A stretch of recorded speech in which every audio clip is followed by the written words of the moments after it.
संस्थापनार्थाय संभवामि युगे युगे संभवामि युगे युगे संभवामि युगे युगे.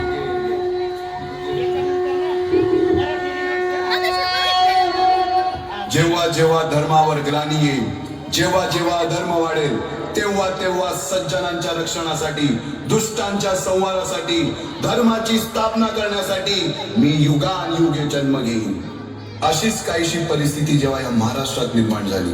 350 वर्ष हा महाराष्ट्र अंधारात, आणि हाच अंधकार दूर करण्यासाठी एका युगपुरुषाने जन्म घेतला. याच युगपुरुषाच्या पराक्रमाची, सामर्थ्याची आणि स्वराज्य स्थापनेची लहानशी गाथा आपल्या समोर सादर करीत आहे.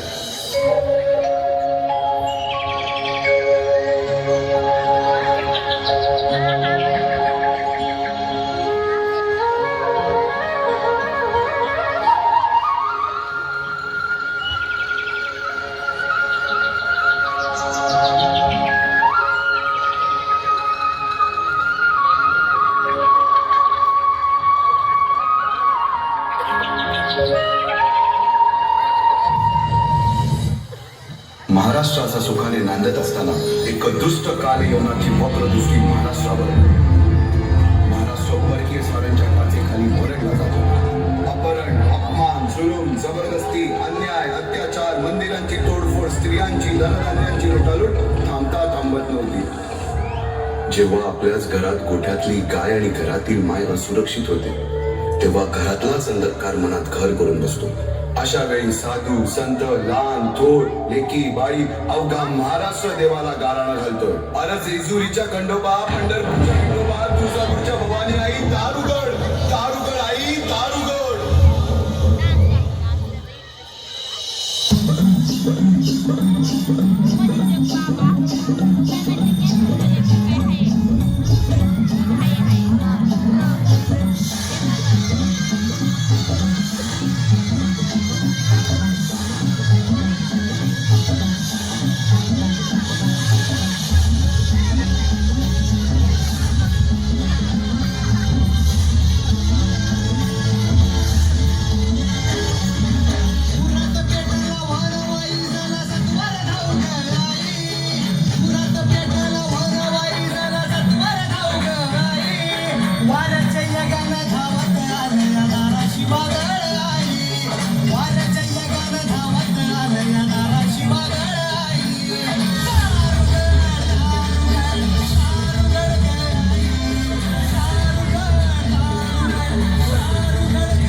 सरते शेवटी देवानं गाराणं ऐकलंच.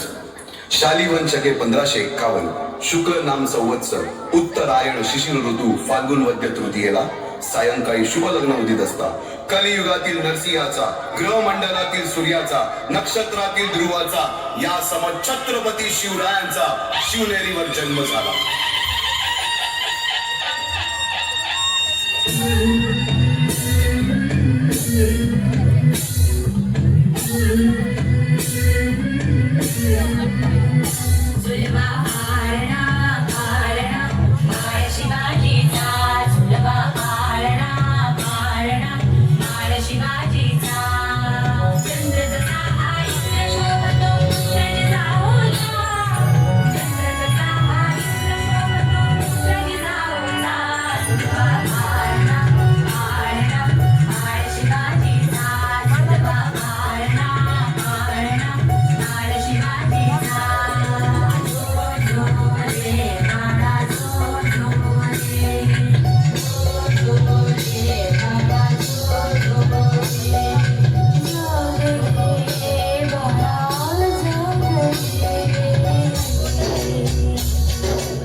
बालवयापासूनच शिवबांना माँसाहेब जिजाऊंनी रामायण महाभारतासारख्या गोष्टी सांगायला सुरुवात केली, ज्यामधून धर्म अधर्म सत्य असत्य न्याय अन्याय यातील फरक शिवबांना समजू लागला.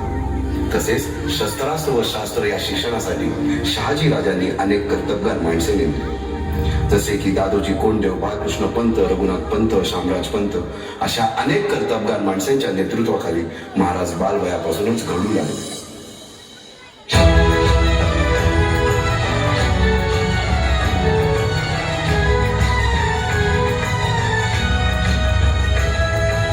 तूच अर्जुन तूच केशव तू तुझा हो सारथी, तूच अर्जुन तूच केशव तू तुझा हो सारथी. करुणी मार गनिमा वरदे भूमीस आहुती, करुणी मार गनिमा वरदे भूमीस आहुती. तूच अर्जुन तूच केशव तू तुझा हो सारथी, करुणी मार गनिमा वरदे भूमीस आहुती. एकटे नेतृत्व कधीच साम्राज्य उभे करू शकत नाही. त्यासाठी तशी कर्तबगार माणसे निष्ठावंत मावळे घडवावे लागतात. शिवरायांनी असे सवंगडी त्या वयापासूनच पारखायला सुरुवात केली.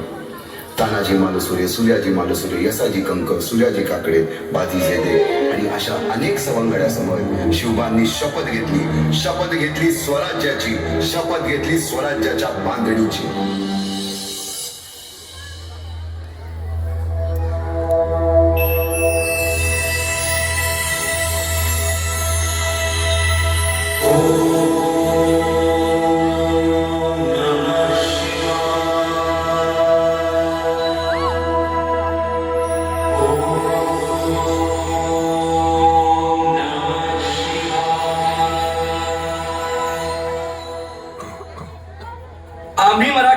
आम्ही मराठे यवनांची पीडा नष्ट करण्यासाठी हिंदवी स्वराज्य स्थापन करीत आहोत.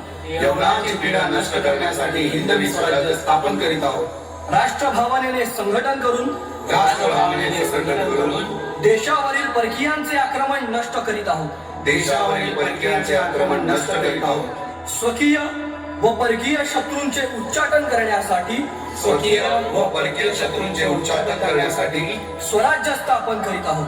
स्वराज्य स्थापन करीत आहोत. यात तू आम्हास यश द्यावे, यात तू आम्हास यश द्यावे. हे राज्य व्हावे, हे राज्य व्हावे ही तर श्रींची इच्छा, ही तर श्रींची इच्छा.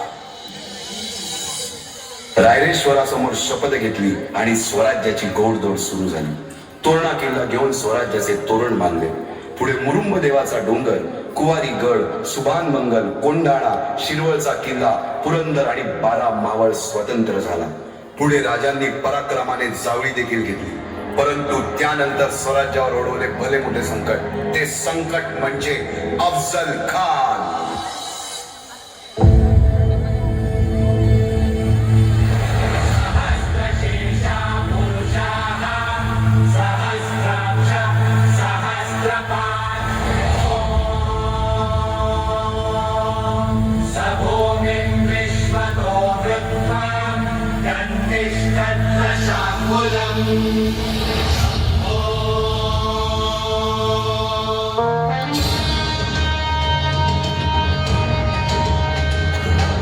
महाराजांची, शिवाजी महाराजांची कीर्ती बेफाम होती.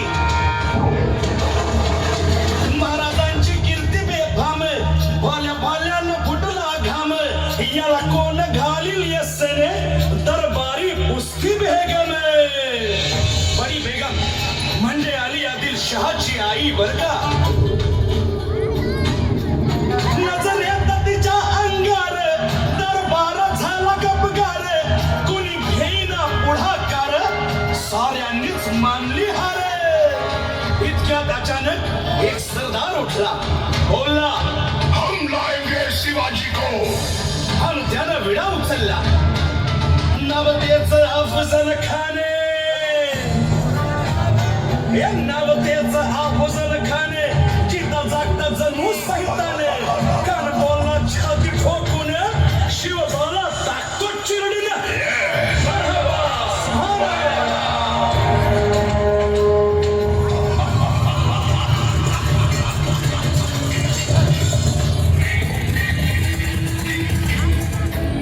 आता शिवबाचं काही खरं नाही. इकडं निजाम, तिकडं मोगल, पलीकडं इंग्रज, जो तो हेच बोलू लागला. महाराज आपला जीव मोलाचा आहे. खानाचं सैन्य अफाट आहे. त्याच्यासमोर आपला टिकाव लागणं अवघड आहे. काही दिवसांसाठी आपण कुठेतरी अज्ञातस्थळी निघून जा. काय म्हणालात रायबा? मासाहेब, आम्हाला आमच्या जीवाची पर्वा नाही. राजांचा जीव वाचणं गरजेचं आहे. रायबा, शिवबा केवळ आमचा पुत्र नाही, तर अवघ्या मराठी जनांचा स्वाभिमान आहे. या मातेने आपला पुत्र गमावला तरी बेहत्तर, परंतु भ्याडपणे पळून जाऊन या मराठी मुलखाचा स्वाभिमान गमावता कामा नये. अशा वाघिणीचा जो छावा, बाळासाहेब आपला पुत्र आणि मराठी मुलकाचा स्वाभिमान विजय तिला लावूनच ठरवते. अशा वाघिणीचा त्यो छावा, गनिमाला कसा ठेचावा, डोक्यात नेहमी कावा, भेटीचा भाडला सांगावा. खानाच्या भेटीसाठी महाराजांना एक शानदार शामियाना उभारला होता. आणि अशा या शामियाना खान डाऊन सय्यद बंडा त्याच्या संगतीला, सय्यद बंडा त्याच्या संगतीला, शिवबाच्या संगती महाराज. राजाला पाहून खान म्हणतो कसा, आओ शिवाजी, आओ हमारे गले लग जाओ. खानानं राजाला आलिंगन दिलं आणि दगा केला. खान हा विमान मान्याला, खान हा विमान मान्याला, कट्यारीचा वार त्यानं केला, कट्यारीचा वार त्यानं केला. खरं खरं आवाज झाला, खरं खरं आवाज झाला, चिरखट होताय अंगाला, चिरखट होताय अंगाला. खानाचा वार फुका गेला. खान येडपडला. इतक्यात महाराजाला पोटामांदी पिचवा ठेकेला, पोटामांदी पिचवा ठेकेला. वाघ नखाचा मारा केला, वाघ नखाचा मारा केला. तारा पडलं पोटाला, त्याला गेला खानाचा कोटा. भाई रे, भाई रे आला जी जी, भाई रे आला जी जी जी. अफजल खानाच्या वधानंतर त्याचा मुलगा फाजल खान आणि सिद्धी जोहर यांनी प्रचंड फौज घेऊन पन्हाळ्याला वेढा दिलाय. पण शक्तीपेक्षा युक्ती महत्वाची असते. महाराजांनी शिवा काशी यांना बोलावून घेतलं आणि विचारलं, शिवा आमचं रूप घेऊन सिद्धीला भेटायला जातोस? आणि शिवा म्हणाला, वही महाराज जातो की. आणि मग काय घडलं? काय रात्रीच्या पहिल्या प्रहरास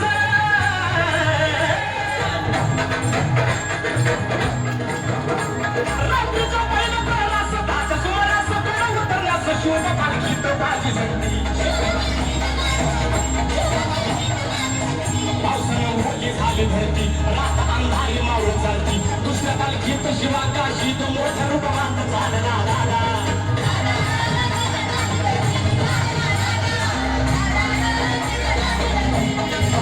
दोन दिशेला दोन पालख्या गेलेल्या आहेत. त्यापैकी एका पालखीला खानाच्या सैन्यानं गळाला घातलं. पालखीतनं शिवाला बाहेर काढलं. सिद्धी समोर बसवलं. तोर बातमी आली, हुजूर हुजूर शिवाजी भागा, शिवाजी भागा. आणि कळालं सिद्धी त्याने वेळेतून तलवार काढली, शिवावर धरली. सच बता तू कोण है, वरना मारा जाएगा. शिवा हसला आणि म्हणाला, अरे जन्माला जरी शिवा काशीत म्हणून आलो असलो तरी मरताना शिवाजी महाराज म्हणून मरतोय. हे भाग्य काय कमी आहे का? आणि कळालं सिद्धी सिद्धीची तलवार चालला गेली आणि शिवा संपला गेला. पुढीकडे बाजीला दगापूरची खिंड गाठली आणि बाजी म्हणतायत, राजन आता येळ करू नका. तुम्ही नेहमी फौज घेऊन विशाळगडावरती रवाना व्हा. आम्ही खिंडीत राहून शत्रूंना अडवून धरतो. राजे म्हणतात, नाही बाजी, जीवाची बाजी लावून आपण इथून आलोय. आता जे होईल ते मिळून करू. आणि बाजी म्हणतात, नाही लाख मिळाले तरी चालतील, पण लाखाचा पोशिंदा जगला पाहिजे. राजा लाखाचा पोशिंदा जगला पाहिजे. आणि मग त्या खिंडीच्या तोंडाला काय प्रकार झाला? काय काय उभा राहून बाजी खिंडीला शिवबाला सुखरूप